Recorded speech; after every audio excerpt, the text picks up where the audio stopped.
আজকে আমি একটা কবিতা আবৃত্তি করে শোনাবো। রবীন্দ্রনাথ টেগোরের লেখা আমাদের ছোট নদী। আমাদের ছোট নদী চলে বাঁকে বাঁকে, বৈশাখ মাসে তার হাঁটু জল থাকে। পার হয়ে যায় গরু, পার হয় বাড়ি, দুই ধার উঁচু তার, ঢালু তার বাড়ি। চিকচিক করে ভালে কোচা নেই সাদা, এক ধারে কাশবন ফুলে ফুলে সাদা। কিচিমিচি করে সেটা শালিকের ছাপ, রাতে হতে সেকে থেকে শিয়ালের সাপ। আর পারি আমবন তালবন চলে, গায়ের বামন তারা ঝিমিঝিমি করে। ছোট ছোট ছেলে মেয়ে নাইবার কালে, গামছায় জল ভরে গায়ে তারা ঢালে। সকালে বিকালে তবু নাওয়া হলে পারে, আসলে ছাকিয়া তারা ছোট মাছ ধরে।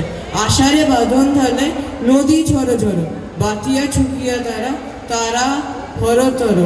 দুই কূলে বনে বনে পড়ে যায় সারা, বর্ষার উৎসবে জেগে ওঠে পারা। ধন্যবাদ। খুব ভালো হয়েছে।